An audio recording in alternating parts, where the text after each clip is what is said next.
بسم اللہ الرحمن الرحیم الحمد للہ رب العالمین والصلاة والسلام علی سید الانبیاء المرسلین والعاقبۃ للمتقین قال اللہ تبارک وتعالی فی کلامہ المجید فی سورۃ النساء والمحصنات من النساء الا ما ملکت ایمانکم کتاب اللہ علیکم وحل لکم ما وراء ذلکم ان تبتغوا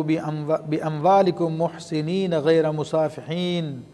فما استمتعتم به منهن فآتوهن أجورهن فريضة ولا جناح عليكم فيما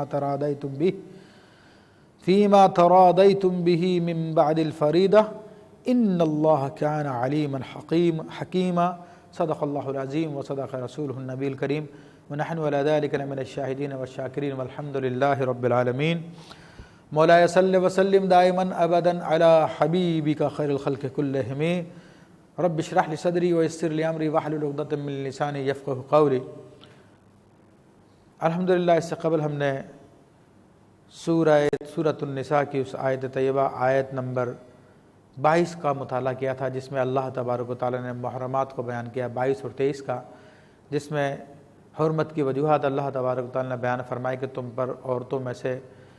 نسب کے اعتبار سے، خونی رشتے کے اعتبار سے کون کون سی عورتیں تم پہ حرام ہیں، اور اسی طرح دودھ کے رشتے کی وجہ سے کون کون سی عورتیں حرام ہیں، اور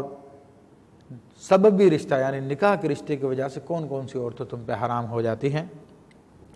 پھر اسی کا بقیہ حصہ یہ ہے کہ اللہ تعالیٰ ارشاد فرماتا ہے والمحصنات من النساء، اسی طرح تم پر وہ عورتیں بھی حرام ہیں جو شادی شدہ ہوں، شوہر والی ہوں۔ تب کوئی عورت کسی دوسرے مرد کے نکاح میں ہے تو وہ کسی اور مرد کے لیے حلال نہیں کہ اس سے نکاح ہو جائے، اس سے نکاح کرنا جائز نہیں ہے۔ الا ما ملکت ایمانکم، سوائے تمہاری باندیوں کے، تو ان سے تمہارا قربت اختیار کرنا تمہارے لیے جائز ہے۔ وہ باندیاں اگرچہ کہ وہ شوہر والی ہوں مگر ان کے شوہر دارالحرب میں ہیں،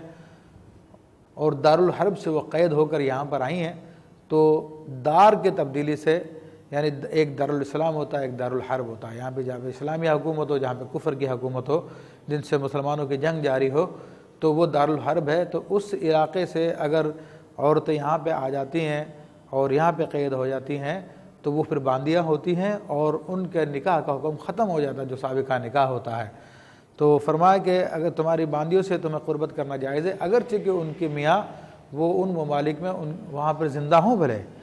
لیکن تمہیں اس کی اجازت ہے۔ فما استمتعتم به، پھر ارشاد فرمایا کتاب اللہ علیکم، یہ اللہ کا لکھا ہوا ہے تم پر، جو اللہ نے تم پہ بیان کر دیا تم اس سے سر منہ انحراف نہیں کر سکتے۔ اللہ نے جو حکم دے دیا اس پہ عمل کرنا پڑے گا، یہ رشتے ہمیشہ کے لیے حرام کر دیے گئے ہیں۔ وَأُحِلَّ لَكُم مَّا وَرَاءَ ذَلِكُم، اور اس کے علاوہ دیگر جو عورتیں اللہ نے تمہارے لیے حلال کر دی ہیں۔ ان تبتغوا باموالکم، کہ تم اپنے مالوں کے ذریعے تم ان کو چاہو، اپنے مال کے ذریعے ان کو حاصل کرو، مگر ساتھ میں آگے بھی بیان کیا ہوا ہے، فرمایا کہ محسنین یعنی نکاح کرتے ہوئے، یعنی اپنے مال کے ذریعے مہر دے کر ان سے نکاح کر کر تم عورتوں کو قریب آ سکتے ہو، ان کو چاہ سکتے ہو۔ تو فرمایا کہ غیر مصافحین، مزید وضاحت کر دی کہ صرف زنا کے طور پہ نہ ہو، وہ اپنی شہوت رانی کے لیے نہ ہو، بلکہ نکاح کے طور پہ تم اپنے مال کو خرچ کر کے ان کا مہر ادا کر کے تم ان سے نکاح کر سکتے ہو، وہ تمہارے لیے اللہ نے جائز رکھا۔ فما استمتعتم به منهن فآتوهن أجورهن فریضہ، تو پس جن سے تم نے استمتاع کیا ہے، یعنی جن سے تم نے نکاح کرنے کے بعد تعلقات قائم کیے ہیں، تو ان کے تم مہر ادا کر دو۔ فریضہ، یہ تم پر لازم ہے، جو مہر تمہارے لیے مقرر کردہ تھا وہ مہر ادا کر دو۔ فرمایا کہ ولا جناح علیکم فیما تراضیتم به من بعد الفریضہ۔ اب یہاں پر میں مزید تھوڑی سی وضاحت کر دوں کہ سیدنا عبداللہ ابن عباس رضی اللہ تعالیٰ عنہ نے اپنی تفسیر جو تنویر المقباس کے نام سے معروف ہے، اس میں واضح لفظوں میں ارشاد فرمایا کہ اس آیت طیبہ میں اللہ تبارک و تعالیٰ نے متع کا رد فرما دیا اور نکاح کا حکم دیا ہے، کیونکہ متع کو رسول اللہ صلی اللہ علیہ وسلم نے غزوہ خیبر کے موقع بھی حرام فرمایا، اور حجۃ الوداع کے موقع بھی آپ نے اس کی حرمت کو بیان فرمایا، اور اس حدیث شریف کے راوی حضرت سیدنا علی کرم اللہ وجہ الکریم ہے۔ تو حضرت عبداللہ ابن عباس رضی اللہ تعالیٰ نے اپنی تفسیر میں اس کو بیان کر دیا کہ اللہ تبارک و تعالیٰ نے زمانہ جاہلیت میں جو متع جاری تھا اس کو ناجائز فرما دیا، کیونکہ وہ شہوت رانے کی ایک صورت تھی جو عربوں میں ایک طریقے سے ایک عرصے سے رائج تھی، تو اللہ تبارک و تعالیٰ نے نکاح کے احکام کے ذریعے اس کو ختم فرما دیا۔ اور یہاں پر جو بھی فرمایا کہ فَمَسْتَمْتَعْتُمْ بِهِ مِنْهُنَّ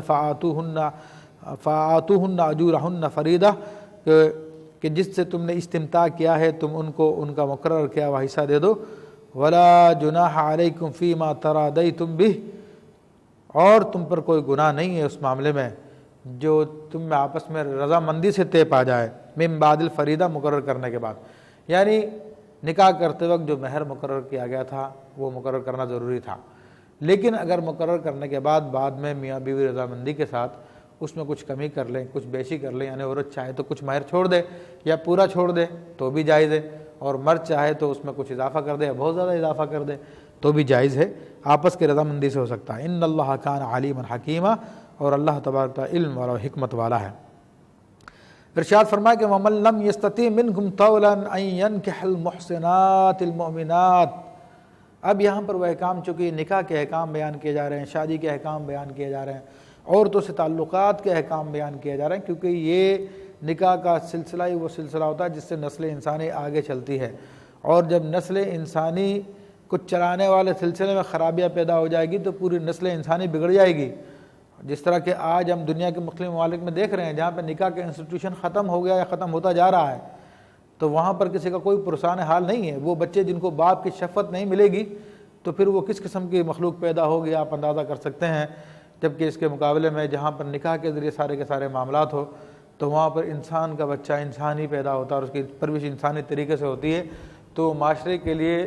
سود مند ثابت ہوتا ہے، فائدے کا سبب بنتا ہے۔ تو اس لیے ان خاص معاملات پہ اللہ تبارک و تعالیٰ نے سارے کے سارے معاملات کو درست فرما دیا، اور چونکہ جن اقوام میں غیرت ہوتی ہے وہ اس قسم کے معاملات کو برداشت بھی نہیں کرتی ہے۔ کوئی غیرت مند انسان نہیں چاہتا کہ اس کی ماں یا اس کی بہن کے ساتھ کوئی غلط تعلقات قائم کرے، تو اس لیے ان کو ایک فطری جذبہ ہے انسان کے اندر شہوت کا، تو اللہ تبارک و تعالیٰ نے اس فطری جذبے کے لیے ایک جائز راستہ بیان فرمایا، اور یہ تمام کے تمام کی صورتیں اس جائز راستے کے بیان کے لیے کی جا رہی ہے۔ فرمایا کہ وَمَن لَّمْ يَسْتَطِعْ مِنكُمْ طَوْلًا أَن يَنكِحَ الْمُحْصِنَاتِ الْمُؤْمِنَاتِ، اور تم میں سے جو کوئی یہ طاقت نہیں رکھتا کہ وہ آزاد عورتوں، پاک دامن عورتوں سے، آزاد عورتوں سے وہ نکاح کر سکے، یعنی اس کے پاس اتنا مال نہیں ہے، قدرت نہیں ہے کہ وہ آزاد عورت کا خرچہ برداشت کر سکے، ان کا نان و نفقہ پورا طور پہ دے سکے۔ فرمایا کہ فَمِمَّا مَلَكَتْ أَيْمَانُكُمْ مِنْ فَتَيَاتِكُمُ الْمُؤْمِنَاتِ، تو فرمایا کہ پھر تمہاری وہ باندیاں ہیں جو مومن باندیاں ہیں، تم ان سے نکاح کر لو۔ تو خود کے پاس تو باندی ہے ہی نہیں ہے، ورنہ تو وہ صاحب حیثیت ہوتا، مال والا ہوتا۔ تو اب چونکہ تمہارے پاس نہیں تو دیگر مسلمانوں کے پاس جو باندیاں ہیں تو تم ان سے نکاح کر لو، تو ان کا نان و نفقہ اتنا نہیں ہے، ان کے حقوق اتنے نہیں ہیں جتنے کہ ایک آزاد عورت کے حقوق ہوتے ہیں۔ واللہ اعلم بایمانکم، اور اللہ تبارک و تعالیٰ تمہارے ایمان کو جانتا ہے، تمہاری ایمان کی جو کیفیت ہے ان کو جانتا ہے۔ بعدکم من بعد، تم ایک دوسرے میں سے ہو، یعنی کہ وہ خاتون جو کہ باندھی ہے، اگرچہ کہ باندھی ہے لیکن اگر مومنہ ہے تو تمہارے ہی میں سے ہے، تم سے کوئی جدا نہیں ہے، تمہارا ایمان کوئی منفرد نہیں ہے، اس باندھی ہونے کی وجہ سے اس کا ایمان کوئی منفرد نہیں ہو جاتا، دونوں کا ایمان ایک ہی ہے، اور اس ایک ایمان کا تقاضا یہ کہ تم ایک دوسرے کے حصے ہو، تم ایک دوسرے میں سے ہو۔ تو فرمایا کہ ان سے نکاح کر لو۔ پھر مزید ارشاد فرمایا اسی حوالے سے فَأَنْكِحُوهُنَّ بِإِذْنِ أَهْلِهِنَّ، تو ان سے باندیوں سے جب نکاح کرو تو تم ان کے مالکوں کی اجازت سے نکاح کرو، کیونکہ غلام کا اور باندی کا نکاح مالک کی اجازت کے بغیر جائز نہیں ہے۔ وَآتُوهُنَّ أُجُورَهُنَّ بِالْمَعْرُوفِ، اور تم ان کو ان کا مہر معروف طریقے سے دے دو، اچھے طریقے سے دے دو۔ اچھے طریقے سے دینے سے مراد یہ کہ زمانہ جاہلیت میں عام طور پہ معاذ اللہ عورتیں پیسوں پر گناہ کا کام کرتی تھیں، تو بہرحال وہ اتنی قیمت نہیں ہوا کرتی تھی، تو سیدنا عبداللہ ابن عباس رضی اللہ عنہ فرماتے ہیں کہ تمہارا جو مہر ہو کم سے کم اس میں فرق ہونا چاہیے کہ زانیہ کی اجرت تھی اور ایک مومنہ کی جو مہر کی رقم ہے اس میں فرق ہونا چاہیے، زیادہ ہونی چاہیے۔ محسنات، اور وہ باندیاں وہ بد کردار نہ ہوں، نیک کردار کی ہوں، پاک دامن ہوں۔ غیر مصافحات، مزید وضاحت کر دی ہے کہ یہ گناہ کرنے والی عورتیں نہ ہوں جن سے تم نکاح کرنے جا رہے ہو۔ بات یہ تھی کہ جو کہ وہ باندیاں تھیں ان کی تعلیم و تربیت کا انتظام نہیں تھا ان کی، تو اس وجہ سے بہت ساری بد کرداریاں مبتلا ہو جایا کرتی تھیں، تو خاص طور پہ تنبیہ کر دی ہے اگر تمہیں نکاح بھی کرنا ہے تو پھر پرہیزگار اور نیک باندیوں سے نکاح کرو۔ فرمایا کہ ولا متخذات اخدان، اور نہ ہی یہ کہ دلوں کو خوش کرنے کے لیے مستیاں نکالنے والیاں ہوں۔ تو وضاحت کر دیا مکمل طور پہ کہ بندہ مومن جب نکاح کرنے جاتا ہے تو وہ آزاد عورت سے نکاح کرے جو نیک ہو، اگر اس سے نہیں کر سکتا تو پھر باندی سے کرے، لیکن باندی کے اندر بھی نکاح کے ساتھ ہو اور وہ باندی بد کردار نہ ہو۔ فَإِذَا أُحْصِنَّ فَإِنْ أَتَيْنَ بِفَاحِشَةٍ فَعَلَيْهِنَّ نِصْفُ مَا عَلَى الْمُحْصَنَاتِ مِنَ الْعَذَابِ، بس یہ باندیاں جب شادی شدہ ہو جائیں اور اس کے بعد پھر وہ زنا کا کام کریں تو ان کے اوپر اس سزا کا آدھا ہے جو کہ آزاد عورتوں پر ہے۔ تو سزا کا آدھا ہونا یہ صرف کوڑوں کی صورت میں ہو سکتا ہے کہ آزاد غیر شادی شدہ عورت کے پر کوڑے 100 ہوتے ہیں، لیکن باندی پر چونکہ اس کے حقوق بھی کم ہے، اس کی رعایتیں اور رخصتیں بھی کم ہیں، تو اس اعتبار سے اس کو صرف 50 کوڑوں کی سزا دی جائے گی۔ جبکہ اس کے برعکس رجم میں چونکہ نصف ہو نہیں سکتا تو اس لیے غلاموں پر اور باندیوں پر رجم کی سزا نہیں ہے۔ ذَلِكَ لِمَنْ خَشِيَ الْعَنَةَ مِنْكُمْ، اور یہ جو باندیوں سے نکاح کی اجازت تمہیں دی گئی ہے یہ اس صورت میں دی گئی ہے جب تمہیں زنا کا خوف ہو اور تمہیں خطرہ ہے کہ تمہارے پاس نان و نفقہ تو ہے نہیں جو آزاد عورت کو تم نان نفقہ ادا کر سکو اور اس سے نکاح کر لو۔ تو اب ایسی صورت میں چونکہ باندی کا نان و نفقہ اتنا زیادہ نہیں ہوتا تو اس اعتبار سے تمہیں اس کی اجازت دی گئی ہے تاکہ تم گناہ سے بچ سکو۔ وَأَن تَصْبِرُوا خَيْرٌ لَكُمْ، لیکن یہ کہ اگر تم باندی سے نکاح کرنے پر صبر کرو اور اپنے آپ کو روکو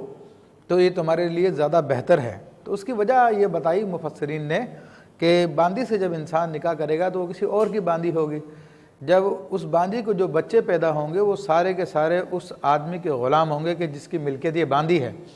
تو بلا وجہ اپنے بچوں کو دوسروں کا غلام بنانا یہ پسندیدہ نہیں ہے۔ تو اس لیے ارشاد فرمایا کہ اے مردو اگر تم صبر کرو اس پر تو تمہارے لیے بہتر ہے، اور صبر کا طریقہ بھی رسول اللہ صلی اللہ علیہ وسلم نے ارشاد فرمایا، اور آپ علیہ الصلوۃ والسلام کی حدیث شریف ہے، آپ علیہ الصلوۃ والسلام نے ارشاد فرمایا کہ یا معاشر الشباب علیکم الباءۃ، اے جوانوں کو گروہ تم پر نکاح ہے، تم نکاح کر لو۔ تو اور تم میں سے جو نکاح کی طاقت نہ رکھے تو پھر تم روزے رکھو، تو بے شک یہ روزہ نگاہوں کو جھکانے والا ہے اور شرمگاہ کی حفاظت کرنے والا ہے۔ تو شریعت مطہرہ نے یہاں پہ آپشن دے دیا ہے کہ باندی سے نکاح تو تمہارے لیے کرنا جائز ہے، لیکن بہتر یہ ہے کہ نہ کرو اور صبر کرو۔ واللہ غفور الرحیم، اور اللہ تبارک و تعالیٰ بخشنے والا اور مہربان ہے۔ فرمائے کہ یرید اللہ لیبین لکم ویہدیکم سنن الذین من قبلکم ویتوب علیکم واللہ علیم حکیم۔ اللہ تبارک و تعالیٰ تم چاہتا ہے کہ تمہارے لیے یہ تمام احکام بیان کر دے اور تم سے پچھلے لوگوں کے طریقے کو بیان کر دے اور تم پر اپنی رحمت کے ساتھ رجوع فرمائے۔ تو پچھلی امتوں میں بھی یہ احکام اس قسم کے موجود تھے۔ تو مفسرین کرام فرماتے ہیں کہ یہاں پر اس آیت طیبہ میں اس بات کی دلیل ہے کہ گزشتہ امتوں کے وہ کام جو اللہ تبارک و تعالیٰ نے بیان فرمائے اور ہماری شریعت سے وہ ثابت ہیں تو ہمیں منع نہیں ہے جب تک کہ ان کی پر ممانعت پہ کوئی دلیل قائم نہ ہو جائے۔ جس طرح کہ گزشتہ امتوں میں سجدہ تعظیم جائز تھا، لیکن اب ہماری امت میں رسول کریم علیہ الصلوۃ والتسلیم کی متعدد احادیث، تقریباً 450 کے قریب احادیث ہیں جن میں رسول اللہ صلی اللہ علیہ وسلم نے منع فرمایا کہ اللہ تبارک و تعالیٰ کے سوا کسی کو سجدہ جائز نہیں ہے، نہ سجدہ تعظیمی نہ سجدہ عبادت۔ سجدہ عبادت تو ہر امت میں منع رہا، لیکن تعظیم کی اجازت تھی وہ ہماری شریعت میں منع کر دی گئی ہے۔ فرمایا کہ واللہ علیم الحکیم، اللہ جاننے والا حکمت والا، یعنی اس کی جو احکام ہے وہ تو پورے علم کے ساتھ ہے اور نہایت حکمت کے ساتھ ہے، تمہارے فائدے اس میں۔ واللہ یرید ان یتوب علیکم، اور اللہ تبارک و تعالیٰ تم پر اپنی رحمت کے ساتھ رجوع کرنا چاہتا ہے، تم پہ اپنی رحمت کا ارادہ فرماتا ہے۔ وَيُرِيدُ الَّذِينَ يَتَّبِعُونَ الشَّهَوَاتِ، اور وہ لوگ جو اپنی خواہشات کے پیچھے پڑے ہوئے ہیں، دنیا کے مزوں کے پیچھے پڑے ہوئے ہیں،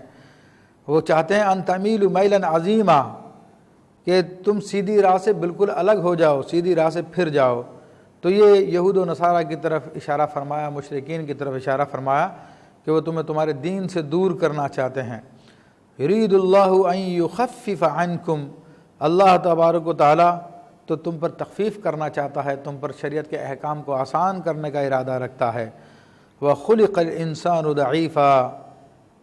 اور انسان کو کمزور پیدا کیا گیا ہے، یعنی کمزور پیدا کیا گیا، اس سے مراد یہ ہے کہ انسان اپنی خواہشات پہ کنٹرول نہیں کر پاتا، اور خاص طور پہ یہ جو احکام عورتوں کے حوالے سے، جنسی شہوت کے حوالے سے بیان کیے جا رہے ہیں، ان میں عام طور پہ انسان کمزوری کا مظاہرہ کرتا ہے اور اپنے آپ کو اس بات میں روک نہیں سکتا۔ تو اس لیے اللہ تبارک و تعالیٰ نے اس امت پہ یہ احسان فرمایا کہ وہ باندیوں سے بھی نکاح کر سکتے ہیں۔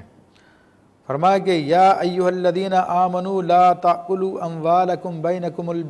بینکم بالباطل الا ان تکون تجارۃ عن تراض منکم ولا تقتلوا انفسکم،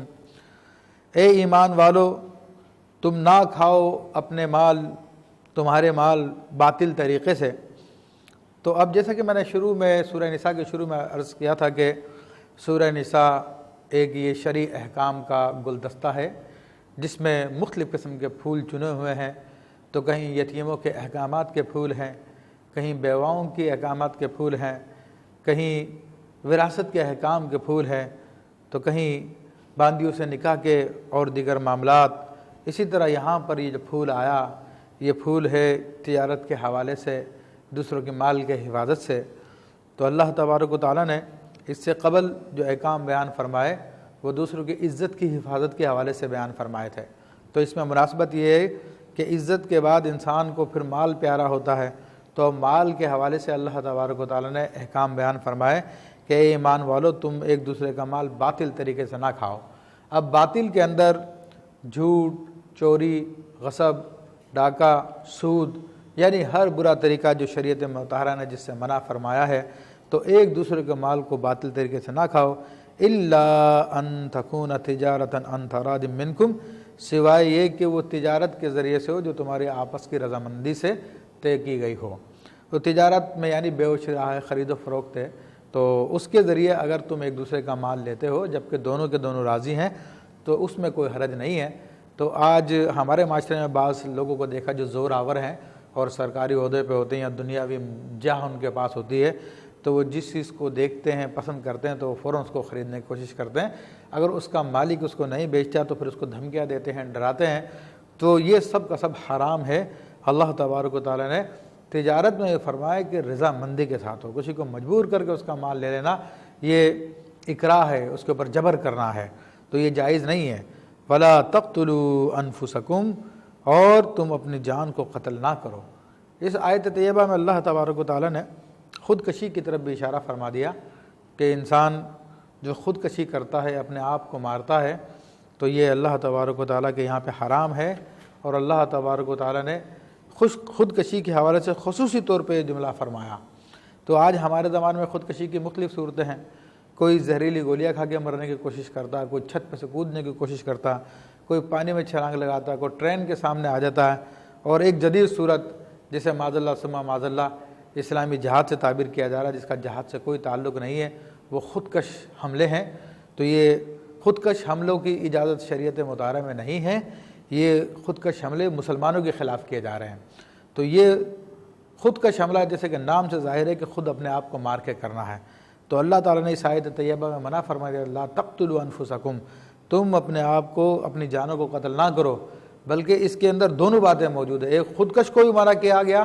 کہ تم اپنے آپ کو قتل نہ کرو، پھر مسلمانوں کی جان بھی تو کہ تمہاری اپنی جان ہے تو دیگر مسلمانوں کو مار رہے ہو، تم ان کو بھی قتل نہ کرو۔ ان اللہ کان بکم رحیما، بے شک اللہ تبارک و تعالیٰ تمہارے ساتھ مہربان ہے۔ ومن یفعل ذلک عدوانا وظلما، تو جو کوئی شخص بھی ایسا کرے گا ظلم و زیادتی کے ساتھ، فسوف نصلیہ نارا، تو ہم عنقریب اس کو جہنم کی آگ میں ڈال دیں گے۔ تو یہاں پر ان لوگوں کو غور کرنا چاہیے جو لوگوں کے مال زبردستی ہتھیا لیتے ہیں اپنی دنیاوی وجاہت کی وجہ سے، اور وہ لوگ جو خودکش حملے کر کر مسلمانوں کو مار رہے ہیں، تو ان لوگوں کے لیے اللہ نے یہ واضح لفظوں میں بیان فرما دیا، جو کوئی بھی یہ ظلم کے طور پر، زیادتی کے طور پر ایسا کرے گا تو فرمایا کہ ہم اس کو جہنم کی بھڑکتی آگ میں ڈال دیں گے۔ وَكَانَ ذَلِكَ عَلَى اللَّهِ يَسِيرًا، اور یہ جہنم کی آگ میں ڈال دینا اللہ پر بہت آسان ہے، اللہ کے لیے کوئی مشکل نہیں ہے۔ پھر ارشاد فرمایا وَإِن تَجْتَنِبُوا كَبَائِرَ مَا تُنْهَوْنَ عَنْهُ نُكَفِّرْ عَنْكُمْ سَيِّئَاتِكُمْ، کہ اے لوگو اگر تم بچتے ہو ان کبیرہ گناہوں سے جس سے تمہیں منع کیا گیا ہے تو پھر ہم تمہارے گناہوں کو مٹا دیں گے۔ وَنُدْخِلْكُمْ مَدْخَلًا کریما، اور ہم تمہیں مدخلاً کریما، بڑی عزت کے مقام میں داخل کر دیں گے۔ تو یہاں پہ اللہ تبارک و تعالیٰ نے کبیرہ گناہوں سے بچنے کا حکم فرمایا، اور کبیرہ گناہ کیا ہے، کبیرہ گناہ کے حوالے سے علماء نے بڑی بحث فرمائی ہے، مختلف رائے اس سلسلے میں سامنے آئے ہیں، اور بعض علماء نے باقاعدہ ان کی کبائر کے نام سے کتاب بھی لکھی ہے جن میں ان کی تعداد 750 تک بتائی گئی ہے۔ بہرحال مختصر اگر لفظوں میں کہا جائے تو گناہ کبیرہ ہر وہ کام ہوتا ہے جو نصوص قطعیہ کے ساتھ جس سے منع کیا گیا ہو، جس کی حرمت ثابت ہو، وہ کبیرہ گناہ ہے۔ ورنہ بہرحال گناہ مختلف درجات کے ہیں، مختلف قسم کے ہیں۔ اللہ تبارک و تعالیٰ کے حبیب علیہ السلام نے اس حوالے سے ہمیں بیان فرمایا کہ گناہ کے دفتر 3 قسم کے ہیں۔ ایک گناہ تو وہ ہیں کہ جن کی اللہ کو کوئی پرواہ نہیں ہے، یعنی وہ گناہ جو اللہ تعالیٰ کی ذات کے حوالے سے، اس کے احکام کے حوالے سے ہے، جس میں بندہ کسی پہ ظلم نہیں کرتا، تو اس کے بارے میں یہ ارشاد فرمایا کہ وہ اللہ چاہے تو ان کو بخش دے اور چاہے تو اس پہ پکڑ فرمائے۔ اور دوسرے قسم کے گناہ وہ ہیں کہ جن کو اللہ بالکل بھی نہیں چھوڑے گا، کہ وہ ہے حقوق العباد، یعنی لوگوں کے جو حق تلف کیے ہیں، لوگوں کے مال چھینے، ان کی عزت خراب کی ہے، ان کو تکلیف دی ہے، تو جب تک وہ بندے خود معاف نہ کر دیں گے تب تک اللہ تبارک و تعالیٰ بھی ان گناہوں کو معاف نہیں فرمائے گا۔ اور تیسری قسم وہ ہے کہ جس کے بارے میں رب کریم فرماتا ہے کہ اس میں سے وہ کچھ بھی معاف نہیں کرے گا، یعنی اللہ تبارک و تعالیٰ کے ساتھ شرک کرنا۔ تو جو بھی وہ شرک کرتا ہے اور توبہ نہ کرے تو اللہ تبارک و تعالیٰ اس پہ بڑی سخت پکڑ فرمائے گا۔ البتہ جو گناہ صغائر ہیں تو اللہ تبارک و تعالیٰ ان کے بارے میں ارشاد فرماتا ہے کہ نکفر عنکم سیئاتکم، تو تمہارے چھوٹے گناہ، صغیرہ گناہ ہم ان کو مٹا دیں گے۔ اور حدیث شریف میں آتا ہے کہ ایک نماز سے دوسری نماز کے درمیان میں جو صغیرہ گناہ کیے جائیں اللہ انہیں معاف فرما دیتا ہے۔ ایک جمعے سے دوسرے جمعے کے درمیان جو صغیرہ گناہ ہوئے اللہ انہیں معاف فرما دیتا ہے۔ ایک رمضان سے دوسرے رمضان کے درمیان میں جو گناہ سرزد ہوئے اللہ تعالیٰ وہ صغیرہ گناہوں کو معاف فرما دیتا ہے۔ لیکن کبیرہ گناہوں سے توبہ کی جائے، اور توبہ یہ ہے کہ اگر اللہ کا گناہ ہے تو صرف اللہ تعالیٰ سے توبہ کی جائے، اور اگر بندوں پہ ظلم کیا ہے تو بندوں کے ظلم کا ازالہ کیا جائے، ان کا مال چھینا تو ان کو واپس کیا جائے، ان کی ذات کو تکلیف پہنچائی تو ان سے ہاتھ جوڑ کے معافی مانگے، وہ معاف کر دیں گے تو پھر وہ کبیرہ گناہ بھی اللہ تعالیٰ کی بارگاہ سے معاف ہو جائے گا۔ تو فرمایا کہ وَنُدْخِلْكُمْ، اور ہم تمہیں داخل کر دیں گے مدخلاً کریما، عزت کے مقام پہ، یعنی جنت میں تمہیں داخل کر دیا جائے گا۔ تو یہاں تک ہم گفتگو کو سمیٹتے ہیں، انشاءاللہ تبارک و تعالیٰ یہ گفتگو جاری ہے۔ جس طرح کہ یہاں پر پھول آیا تھا تجارت کے حوالے سے، پھر اللہ تبارک و تعالیٰ نے اسی گلدستے میں پھول سجایا خودکشی کے ممانعت کے حوالے سے، تو اللہ تبارک و تعالیٰ نے پھر ان لوگوں کو بھی تحدید فرما دی جو لوگوں کو مار رہے ہیں، ان پہ ظلم کر رہے ہیں، اور کبائر گناہ سے بچنے کا بھی حکم فرما دیا۔ انشاءاللہ مزید گفتگو اگلے پروگرام میں کی جائے گی۔ وآخر دعوانا ان الحمد للہ رب العالمین۔